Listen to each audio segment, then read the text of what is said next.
coming. But I can't just come for Sue Ride. I have news from Pat Weddick, the wife of our former state senator, former state representative, former county commissioner, my former neighbor. We always worked together when I was in the Senate and I was in the House for this district, and then Frank and I always worked together. So Frank and I were basically all retired, you know, you gotta get rid of us one way or another. And we're at this kitchen table in Frank's home with my wife, Mama Maria, Pat, Frank and I, and we say, gee, who would be a good state representative? And you know, we don't know what we're going to get until we get it. Pat Weddick reminded me last week when I talked to her, she said, you know, we found or thought, how about this lady, and I mean the word lady, ladies and gentlemen, who's on one of our local boards. Because when you really are a volunteer and you really work, people notice you. But she's the kind that doesn't normally want to be noticed. And we worried, we said, gee, who were we getting? Were we getting this meek lady that did all the work but didn't say anything? Or was she going to be able to speak? Would she be able to? Oh my God! My God, what did we get? We got a firebrand. This is our firebrand that no one knew that the match was lit, and it ran, and boom! And now I guess it's been 8 years. 7, oh my God. Since our little kitchen table meeting. Sue has been, as you know, you wouldn't be here if you didn't know this, a wonderful state representative who represents us. And you know, it's the work she does. I don't mean just at the Capitol. Lots of people want to say, I did this, I did that at the Capitol. Oh, whoopee-doo.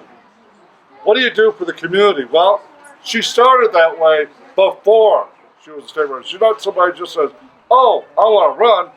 We had to talk her into it.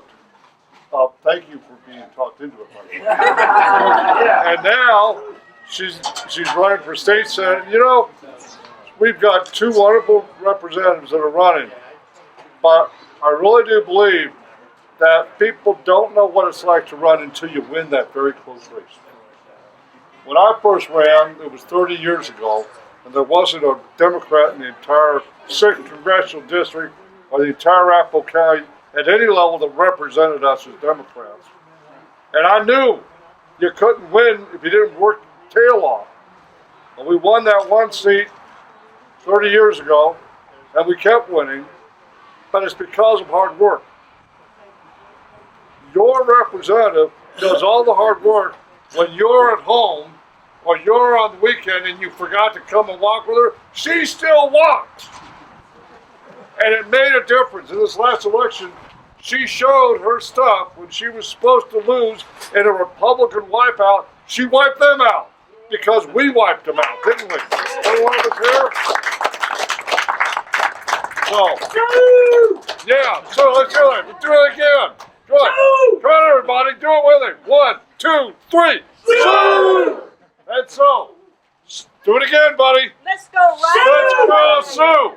Let's ride with Sue. Ride with Ride. Ride with Ride. Let's ride with Ride. Our representative, our senator, Sue Ride.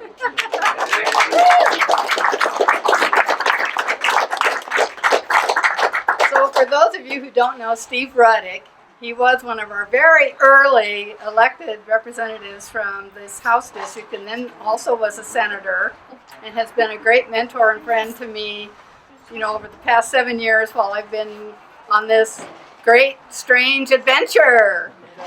And so I just want to say thanks to everyone for coming today. I want to point out my faithful husband, the photographer here, Jerome Ryden. My brother Mike, sister-in-law Margie, niece Lisa, and her kids, Josh and Emma, are here today. Thank you. And there are good Republicans, folks. There are good Republicans. My family is proof of that, okay? But I know that you're all wondering. Who's pointing? No, I wanted to recognize Ed Knotts, who's one of our very important labor leaders. Yes. And who has worked with Sue Ryden for many, many years on things to help our families who rely upon what he does. I was just saying hi, Bernie. It's okay. And Bernie is right, and I hope you will cover that again when you get to talk in a minute. Wait a minute. You're the wrap-up guy. You're the cleanup batter. Whatever they call that in baseball. Does that mean I have to sing Amazing Grace? Well, you know. I think that was done a couple days ago, way better than maybe we could do it here. Especially want to thank Ellen Bella, who has been our chief volunteer on this effort. I mean, if you want something organized, you're going to call Ellen. And of course, we have our faithful and true volunteers like Chris Alexander is here today. And I could name everybody in the room, but you all know that you're important. And we learned in the last election that every single vote counts. And it's especially important at the local level because the decisions we make in the state capitol affect you each and every day. Some of the decisions at the federal level, you may not actually really feel the direct impact, but a lot of things are going on at the Capitol that we need to be making sure that we're passing good bills and that we're going to make life better for everyone in Colorado. And that was kind of our theme this year. You know, our economy has pretty much recovered, and we're still working on getting everyone back to work, and we want to make sure that the economy works for everyone, not just a few. And so what does that mean? Well, it means making sure that all of our children have the opportunity to succeed in school, and so that they're prepared for the career of their choice.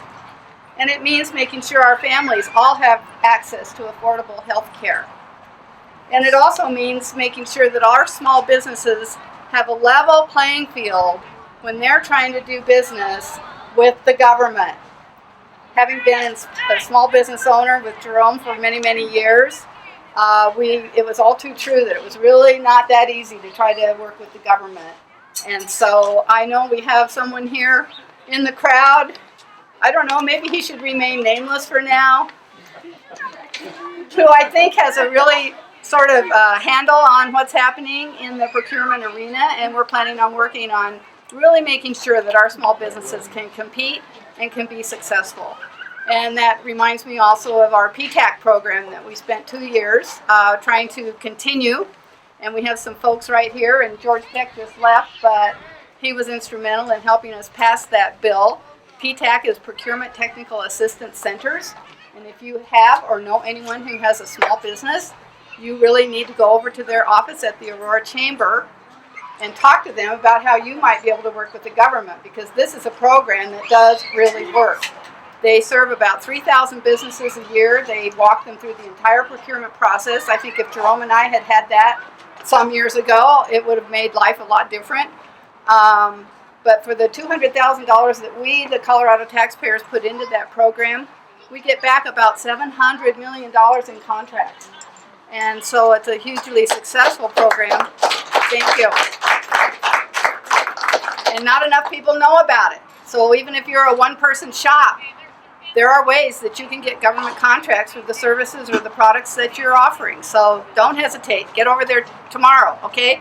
Promises? How many small business people do we have? I know we have some. Come on, don't be shy. I'm a monkey business. Tell your friends that do have businesses if you don't. And of course, making the economy and making government work for everyone also means making sure that our seniors can look forward to a secure future. And we know that this is a really serious thing that's facing us. They're calling it the silver tsunami. We have a few, silver people in the crowd today. And we know that we're facing a big change in demographics in about 10 or 15 years, and that's why they're calling it the silver tsunami. So we're really going to be having to work really hard to make sure that we have programs in place, that we are helping people who are working now save for their own secure retirement. And of course it means making sure that our veterans are getting the benefits that they have earned and that they deserve. And I see Marvin Myers right back there right now, who is one of our most stalwart veterans advocates, as well as Ed Knox, as well as Bernie Rogoff. If anything happens that's negative for veterans, those guys are on it, like right now. We thank you for everything that you've done supporting the veterans. We're with you 100%. Thank you. Thank you, Marv. Well, we did pass a bill this year that is really going to help our veterans statewide. We have a program that's called the Veterans Service Officer Program, and it's run by the counties. And each county is supposed to have at least one. Well, some of the counties had the mistaken belief that it was a matching program, and they weren't able to come up with matching funds, so they weren't hiring a veteran service officer. So when we discovered that, we wrote a bill that made it clear that it's not a matching program, that the state puts in funds. If the counties want to add to that, they can, but they don't have to. And then we appropriated another $500,000 to that program, so every single county is going to have a veteran service officer to help the veterans get their benefits. And this is not easy for anybody who's been through it. How many have tried? Yes. We have spouses of veterans, and we have veterans who, perhaps a lot from the Vietnam era, who maybe got out of the service, never looked back, never talked to the VA, never had any connection, and then all of a sudden they're sick or they've lost their job, they're financially strapped, and they go in and they try to get benefits and they don't have their paperwork. They don't know where their DD-214 is. They don't know where their other information is. The Veteran Service Officer is the person that will help you put that together and make it happen and get the benefits that you deserve. So keep that in mind too. Anybody you know that's having any issues, tell them to contact their Veteran Service Officer. Nancy Jackson, our County Commissioner, here today.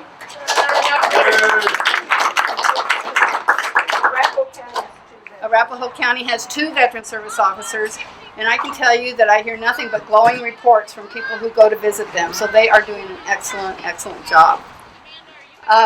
This session,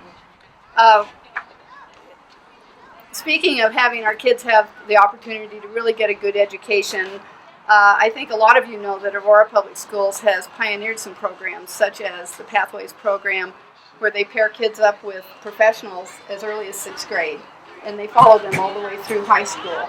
We just had our first 2 graduate from high school who are going to the University of Colorado Medical School after they get their BA. It's a combination BA-MD program, and they came out of this program. So it's really, really working, and the only problem is there aren't enough funds for them to have it in every single school. So that is something that we really need to fight for, because they're on the right track and they're doing it. And at the legislature this year, we did pass a bill that makes this a statewide program. A lot of people don't realize that Aurora's been doing it for about 5 or 6 years, so hats off to Aurora. Also, we have the concurrent enrollment, and for anyone who's not familiar with that, you can take community college classes in high school. And we are having, I think there's about 1,000 kids in Aurora Public Schools, I don't know how many in Cherry Creek, who are now doing that. There's about 1,000 in Aurora. And when they graduate from high school, they get their high school diploma and they get their associate's degree. Free. 2 years of college, free. And I think the president is trying to push 2 years of community college, free. We already have the program here, and now this year we voted to make that a statewide effort too. So give yourselves a hand for that.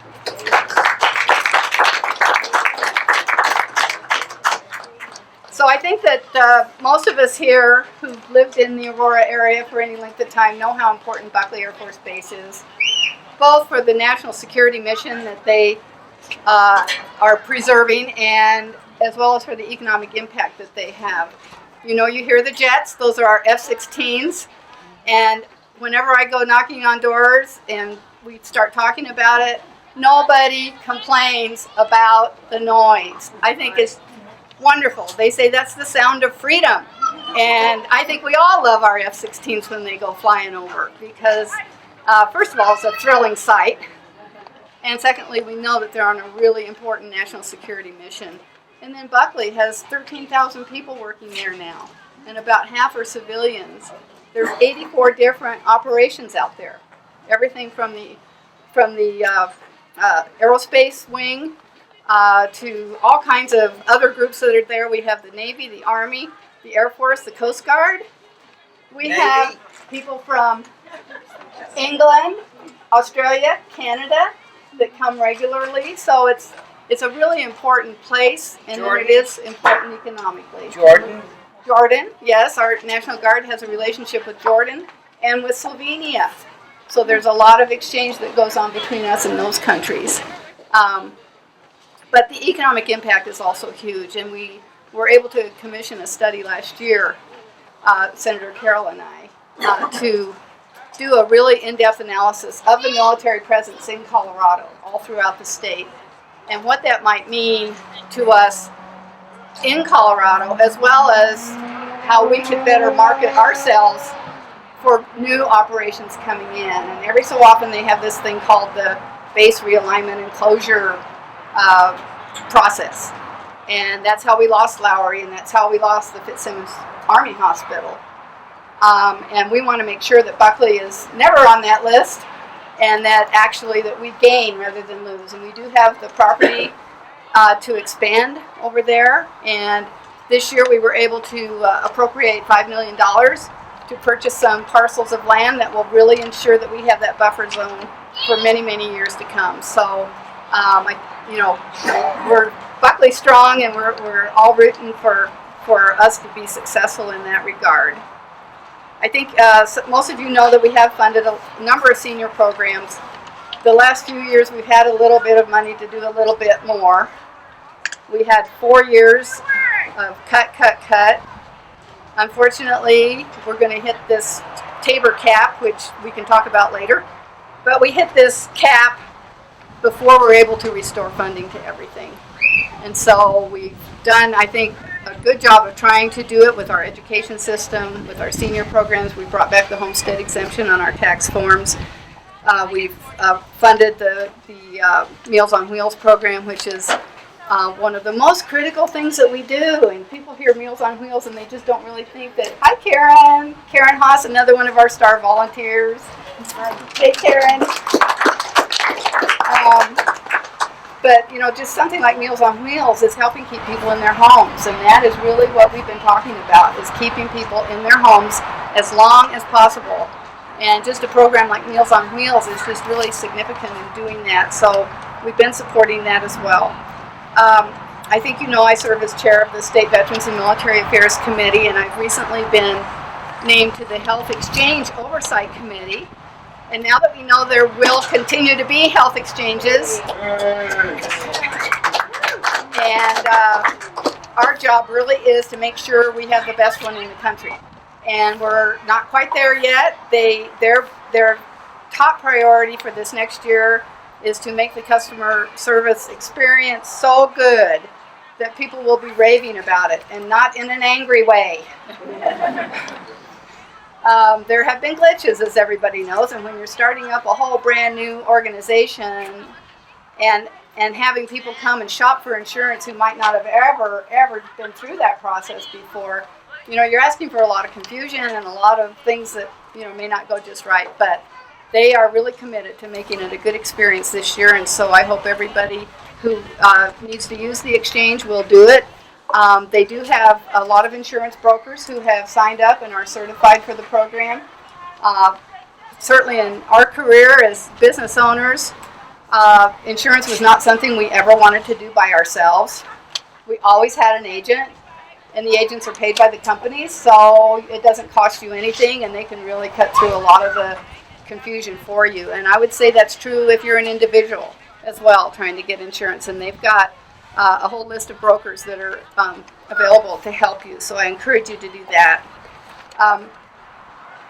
As the senior member, in 7 years you can become the senior member of the Aurora delegation in the House.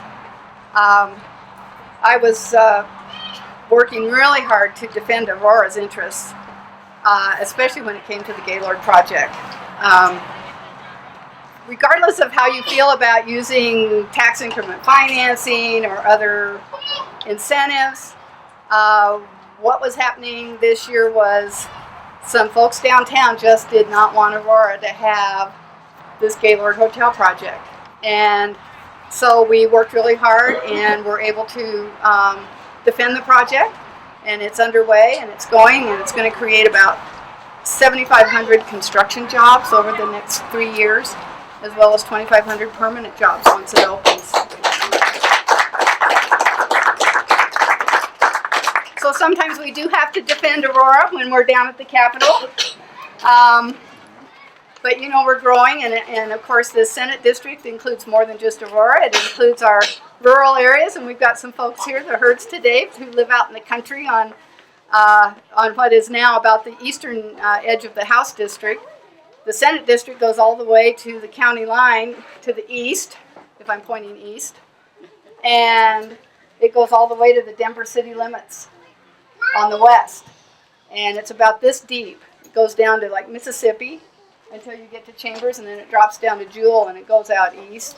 And then it curves around, the little tail comes around below the reservoir, and picks up Heritage Eagle Bend, Saddle Rock, Talon's Reach, and the Blackstone Country Club. So that's all brand new for me. The current House district just goes to Southlands Mall, and a big chunk of that is in Senate District 28, which is Nancy Todd. So anyway, looking forward to the challenge. You know, talking about all the things we have accomplished, there are still things that need to get done and things that need to be watched constantly. And I've told my veterans and I've told some other people that I don't want to leave until I'm sure that they are secure. And there are still some gaps in the system and some things that we really need to fix. And that is the main reason that I'm running for the Senate. Also, I know a whole lot more now than I did 7 years ago. That can be a good thing.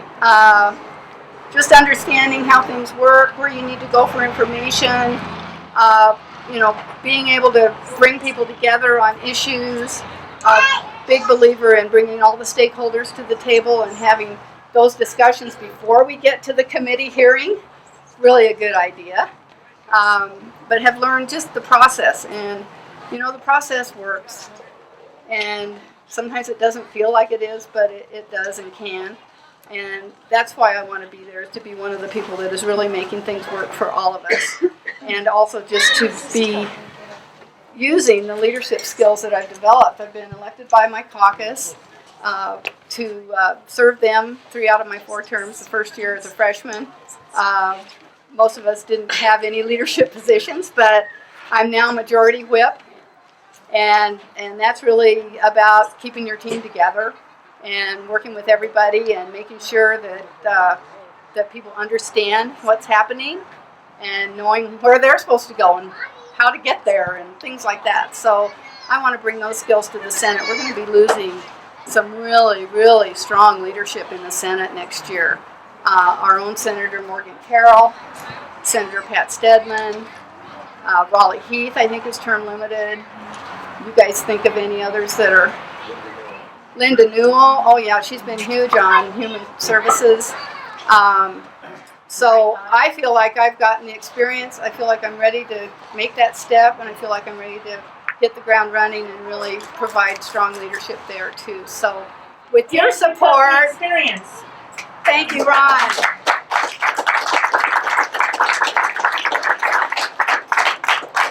Food is definitely the best one for us. Thank you, Ron, my cheerleader.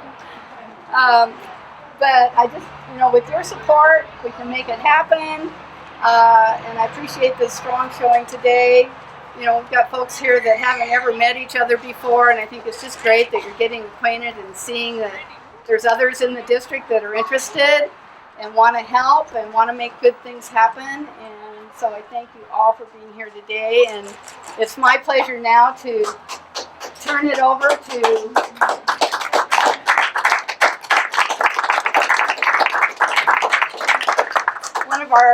one of our favorite veterans, volunteers. Bernie brought the ice cream today. And he has a few things he wants to talk to you about. Thank you, Bernie. I need to give you a hug. Well, we have 54 of us here today. Wow. Gene and I have been to 7 or 8 kickoffs in the last month. None of them have had this attendance. None. And they're all good people running for office.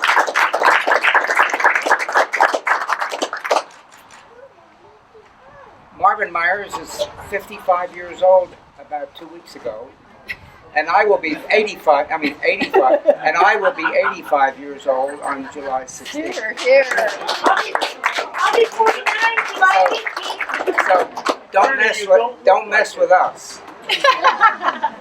I have to tell you that we need to be serious about something that's threatening our Democratic Party, especially in Arapahoe County. We turned Colorado blue when our president became president in 2008. Arapahoe County turned Colorado blue. We were the pivotal county. Now I have to tell you, that position is threatened now. We cannot show the Republican Party any disfavor, any discord, any diversity among us. We need to elect the party so that the Sue Ridens among us can do their work. If we don't get elected, we lost the last election because we didn't ring the doorbells. We didn't make the phone calls. I'm not admonishing anybody. I'm guilty too. We thought we had it in the bag. We don't have it in the bag. Now I want to say something about a man, an Admiral Sandy Widmer. He was the director and commander of NORTHCOM. And I was with him when he retired. And he said, Bernie, remember one thing. What happens outside the gates is more important than what happens inside the gates. Sue Ryden, almost singularly, having attended every single Defense Council meeting that I attended in 4 years, singularly has kept Buckley Air Force Base alive.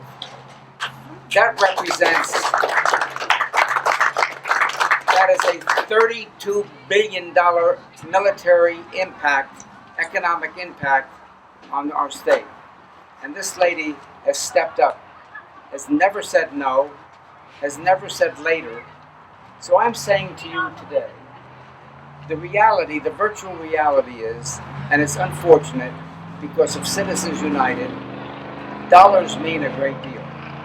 We need to be able to elect Sue Ryden, and in order to do that, we need to let the people, we need to tell our story. And the only way we can tell our story is through the newsprint, through television, through radio.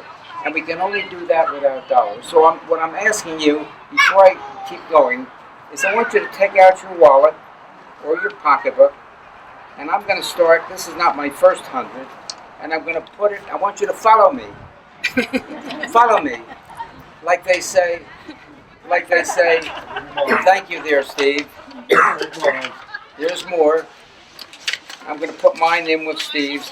We need to do that. It's the reality, the functional reality, the critical imperative of our political system today is that we need to elect people by giving them name recognition, by telling the story of all that they have accomplished. And there's so much to tell about this lady. I can't even begin to tell you. She has been there for everything that our veterans have asked for. The bills that she has helped pass have helped our military families. I work on Michelle Obama's Military Family Initiative to recognize, to acknowledge, and to bring morale to our 6,000 National Guard families in Colorado. This lady has been there every step of the way. So I'm saying to you two things.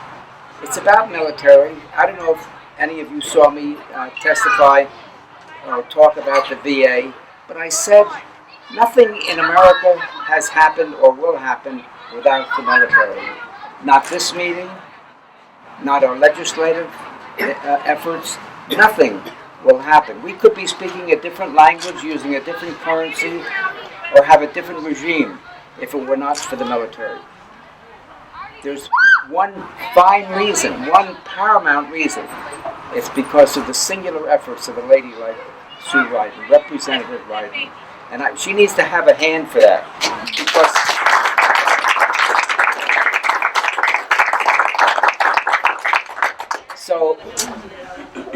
along the way, there's a joke about the little old Jewish man that goes into St. Patrick's Cathedral and sits in the confessional box, and the priest comes in and says, "How can I help you, son?" He says, "Well, Father, I'm a Jewish man, and I want to tell you something." He said, "But if you're a Jewish man, why are you telling a Catholic priest?" He said, "Well, I'll tell you what happened. Yesterday I was with a 23-year-old woman." And he said, "Well, I can help you with that, but why are you telling it to a priest?" He says, "I'm telling everyone." We need to tell everyone. We need to tell the clerk, the postman, everyone who we come in contact with, the imperative, the critical imperative of not allowing our Democratic Arapahoe County Democrats to get split over for any reason whatsoever. So tell everybody, reach into your wallets. When you think you've given enough, give more. Those are the things that I'm asking you to do. I'm 85. I served in the Korean War. Marvin is 85. He served in 2 wars. And he is now fighting another war to finish our hospital, our VA hospital. He's battling that. He started it. He and Ed Perlmutter, he started it. Good Democrats. We need to keep our Democrats up front and in power. So with having said all that, You've covered the 3 no-nos already, so I don't think there's anything left. let's just be united. Let's get the party elected, and then we can pursue our own agenda, and we know what her agenda is. It's manyfold. So thank you all. I'm honored and privileged to be here today, and honored and privileged that she has allowed me to speak to you. Thank you very much.